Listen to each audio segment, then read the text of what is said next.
নমস্কাৰ, মই নুৰুল জনাই আছোঁ এই মুহূৰ্তৰ বিগ ব্ৰেকিং নিউজ। হয়তো আপোনালোকে জানিবলৈ পাই সুখী হ'ব। পুনৰবাৰ লঞ্চ কৰিছে বসুন্ধৰা ৩।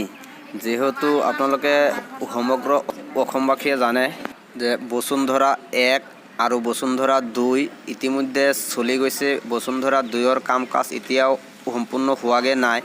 তো আপোনালোকক জনাওঁ যে ইতিমধ্যে জানিবলৈ পৰা গৈছে বসুন্ধৰা ২ৰ কাম কাজ ৰাজ্য চৰকাৰৰ অনুমতি অনুসাৰে 16 ফেব্ৰুৱাৰীৰ ভিতৰত সমাপ্তি কৰিবলৈ দিছে। 16 ফেব্ৰুৱাৰীত সমাপ্ত হোৱাৰ পিছত 23 ফেব্ৰুৱাৰীৰ পৰা 29 ফেব্ৰুৱাৰীৰ ভিতৰত পাট্টা বিতৰণৰ কাম। জনাই আছোঁ এই মুহূৰ্তৰ ব্ৰেকিং নিউজ। হয়, ঠিকে শুনিছে, জিলায়ে জিলায়ে মন্ত্ৰীসকলে পাট্টা বিতৰণৰ কাম।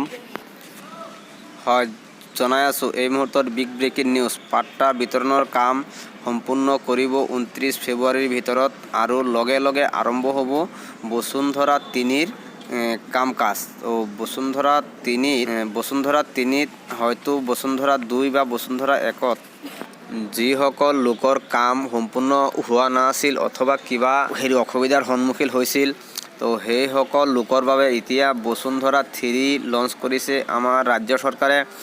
আৰু এই বসুন্ধৰা ৩ত আপোনালোকে অতি সহজতে যিকোনো মাটি বাৰীৰ কাম কাজ সম্পূৰ্ণ কৰিব পাৰিব। এই কথা জানিব দিয়ে ৰাজ্য চৰকাৰৰ ফালৰ পৰা।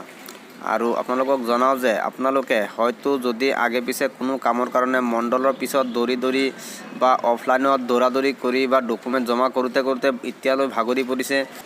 ভাগৰি পৰা লোকসকলৰ বাবে এইবাৰ গ্ৰহণ কৰিছে ৰাজ্য চৰকাৰে ডাঙৰ সিদ্ধান্ত। আপোনাৰো মাটি বাৰী লৈ পিনি কেছকাল আছে নেকি, কেলেংকাৰ আছে নেকি? যদিহে কেলেংকাৰ আৰু কেছকাল আছে আপোনাৰ মাটি বাৰী লৈ পিনি, তেনেহ'লে এতিয়া আৰু চিন্তা নকৰিব। এইবাৰ বসুন্ধৰা ৩ত আপোনালোকৰ কেছকাল আৰু যদি কোনো মাটি লৈ পিনি আপোনাৰ কেছ চলি আছে অথবা গোচৰ আছে আপোনালোকৰ, সেইসমূহ মাটিও নিষ্পত্তি কৰা হ'ব। আৰু কাজিয়া ফেচাল থকা মাটি যিসমূহ আছে সেইসমূহ সম্পূৰ্ণ ডকুমেণ্টছসমূহ পৰীক্ষা নিৰীক্ষা কৰাৰ পিছত আপোনাৰ সম্পূৰ্ণ মাটি যিজনে প্ৰাপ্য হয় তেওঁক, আপোনাৰ যদি সম্পূৰ্ণ ডকুমেণ্টছসমূহ ঠিকে থাকে তেনেহ'লে আপোনাক পৰীক্ষা নিৰীক্ষা কৰি পিনি যিজনে প্ৰাপ্য হ'ব, যিজনে মাটি পাব লাগে তেওঁ হয়তো নিজৰ নামত নামজাৰি কৰি ল'ব পাৰিব। তো এতিয়া আৰু চিন্তা নকৰিব 29 ফেব্ৰুৱাৰীৰ পৰা। Please like, share and subscribe YouTube channel and press the bell icon all notification. ভিডিঅ'টো সম্পূৰ্ণ চোৱাৰ বাবে আপোনাক ধন্যবাদ।